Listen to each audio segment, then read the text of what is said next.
In this video, we're going to look at how to grade an assignment in Moodle. By setting up an assignment, you're creating a place where students can upload a file or multiple files, and these can be Word documents, spreadsheets, images, audio files, or videos. Through your assignment, you'll be able to leave feedback for your students by inserting comments, uploading files such as marked assignments, or even uploading audio feedback files that you've recorded. Once you're inside your course, start by turning editing on in the top right corner so that you can make changes to your course. To add an assignment to the third week of my course, I'll click on the section and then click Add an Activity or Resource. When I click on Assignment, you'll see a brief description of an assignment display on the right. Since I know that this is the type of activity I'd like to insert, I'll click Add at the bottom of the screen. I'll title my assignment Assignment Number 1. And in the description, I'll write instructions for this assignment. Since I don't want to display the instructions for this assignment on my main course page, I'll leave this box unchecked. I can either click the Add button to locate a file on my computer, or I can drag and drop files into this middle section. Scrolling down, you can now set the dates for when you'll accept student submissions, what the due date is, and what the cutoff date is. In Moodle, students can continue submitting assignments until the cutoff date, so you may wish to make the due date and the cutoff date the same.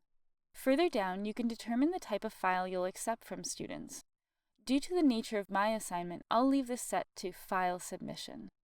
I don't want students submitting multiple files, so I'll leave the maximum number of files each student can upload set to 1.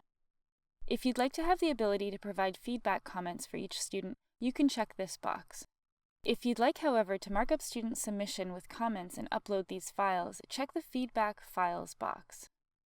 Depending on the type of files students are submitting and how you'd like to give feedback, you may wish to change the comment inline to Yes. If this is enabled, the text from student submission will be copied into the feedback comment field, which may make it easier for you to grade. I'm going to switch this to Yes. Further down are some additional settings around submissions and notifications. Within the grade section, you can set the type of grade students will receive, the grading method, so if it'll be entered as a simple grade, or if you'll be using a rubric or marking guide.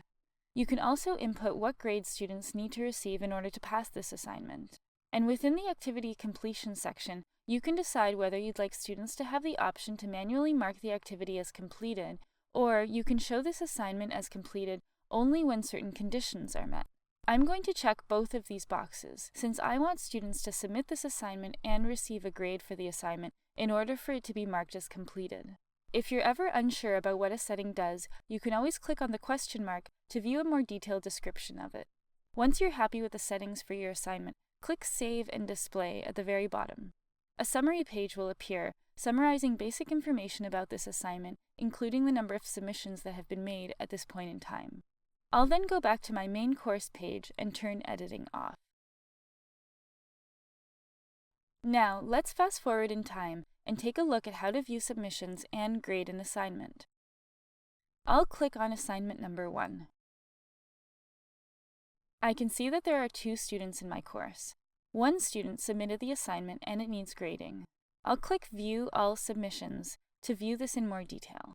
I can see that Orville submitted a Word document and it needs to be graded. I can mark this assignment in a few different ways. If I scroll down, I can see some additional options. One of these options is Quick Grading. When I check this box and wait for the page to load, you'll see that I have the option to enter a grade and comment directly on this page. I personally don't like this view as much, since it requires me to open each file separately. My preference is to click Grade. Once I do this, a screen pops up offering me a nice layout where I can view the submission on the left and enter a grade and comments on the right. I also have the option to edit the submission directly on the page, and Moodle gives me the ability to do so using different colors and other tools. Once I'm done grading the assignment, I'll click Save Changes at the bottom. You'll also see that there's a tiny checkbox indicating that this student will be notified once I save these changes. Since I'm okay with that, I'll leave the box checked. A pop-up window will appear confirming the grade and feedback has been saved. I can now scroll ahead to my next student if I'd like by clicking the arrows in the top right of the screen. But since I know that Orville is the only student who submitted this assignment, I'll skip this step and instead go back to my course. Now let's go back into this assignment one more time and view my submissions.